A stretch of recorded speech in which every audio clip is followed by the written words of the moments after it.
Donc dans cette vidéo, on va expliquer ce qui se passe au niveau microscopique lorsqu'on dissout un cristal ionique dans l'eau. Et ensuite, on va voir comment écrire l'équation bilan de la dissolution. Et enfin, comment évaluer les différentes concentrations. Donc concentration en soluté apportée et concentration réelle des ions qui sont présents dans la solution. Donc regardons déjà ce qui se passe au niveau microscopique. Donc je vous rappelle avant de commencer que la molécule d'eau est une molécule polaire et qu'on a au niveau de l'oxygène une zone qui a une charge partielle négative et au niveau des hydrogènes une zone qui a une charge partielle positive. Donc on peut modéliser la molécule d'eau de la manière suivante, une zone négative ici au niveau de l'oxygène et une zone positive au niveau des hydrogènes. Donc ça va nous aider à comprendre justement comment se passe la dissolution. Donc la dissolution se déroule en 3 étapes, donc la dissociation, la solvatation et la dispersion. Lors de la dissociation, les molécules d'eau s'approchent des ions du cristal ionique, qui est ici le cristal de sel, qui est constitué d'une alternance entre les ions chlorure, les ions sodium, ions chlorure, ions sodium, etc. Lorsque la molécule d'eau s'approche de l'ion chlorure, elle va présenter le côté où il y a les hydrogènes, c'est le côté positif, et éloigner le côté où il y a l'oxygène, puisque c'est le côté négatif. Et ainsi, l'ion chlorure va être attiré par la molécule d'eau.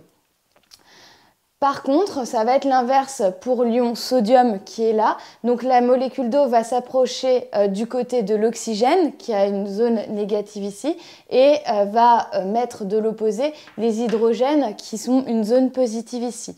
De cette manière, l'ion sodium va être attiré par la molécule d'eau. Donc progressivement, les molécules d'eau attirent les ions et dissocient le cristal ionique. Ensuite, il y a le phénomène de solvatation. Donc, dans le phénomène de solvatation, les molécules d'eau vont entourer les ions après les avoir disloqués, on va dire, du cristal ionique. Donc, les molécules d'eau vont se disposer de la manière suivante autour de l'ion chlorure, puisque ici, on a les zones positives de la molécule d'eau et ici, les zones négatives, la zone négative de la molécule d'eau.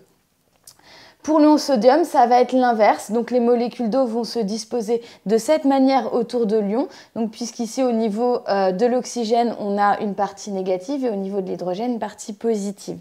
Et enfin, on va avoir la dispersion, c'est-à-dire qu'on va avoir un mélange. Donc tout ça va se disposer de manière homogène dans l'espace. Donc la dissolution est favorisée évidemment par l'agitation qui va permettre d'accélérer ce phénomène de dispersion et d'avoir une solution bien homogène. Donc l'équation bilan de cette dissolution, dans le cas du chlorure de sodium, donc le sel de table, va s'écrire de la manière suivante.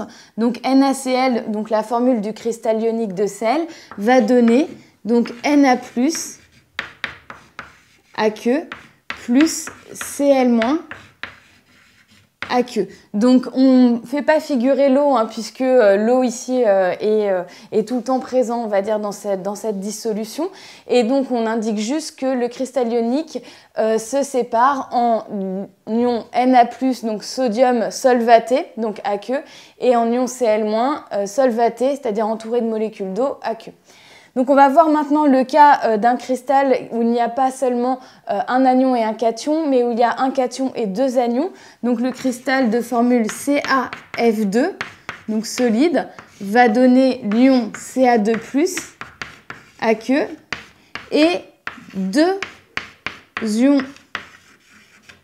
fluorure F-. Donc il faut bien faire attention puisque dans la formule on a 2 F- pour 1 Ca+, donc dans l'équation on va retrouver le nombre stoichiométrique 2 au niveau ici de l'équation de dissolution. Cela va avoir une conséquence au niveau des concentrations. Effectivement, on a la concentration en soluté apportée, que j'ai noté ici grand C avec CaF2 en indice. C'est le nombre de moles de soluté divisé par le volume de la solution. Elle ne va pas être égale, dans tous les cas, à la concentration en ions réelle présente dans la solution. En effet, quand je dissous un cristal ionique de CaF2, j'ai un ion Ca2+, mais par contre, j'ai 2 ions F-.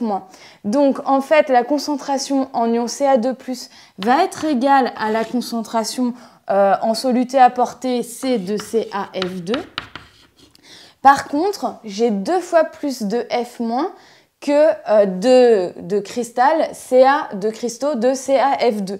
Donc ça va se ressentir ici au niveau du calcul de la concentration en ion F-. Ça va être égal à 2 fois la concentration en soluté apportée CaF2. Donc ce que vous devez savoir faire, c'est expliquer en utilisant la polarité de la molécule d'eau, la dissolution d'un cristal ionique à travers ces 3 étapes qui sont là. Et vous devez savoir écrire l'équation bilan d'une dissolution en faisant bien attention aux nombres stoichiométriques qui apparaissent quand on a des nombres ici en indice. Et vous devez bien faire attention entre donc concentration en soluté apportée et la concentration effective des ions. Donc on voit apparaître le nombre stoichiométrique qui était dans l'équation bilan devant la concentration en soluté apportée.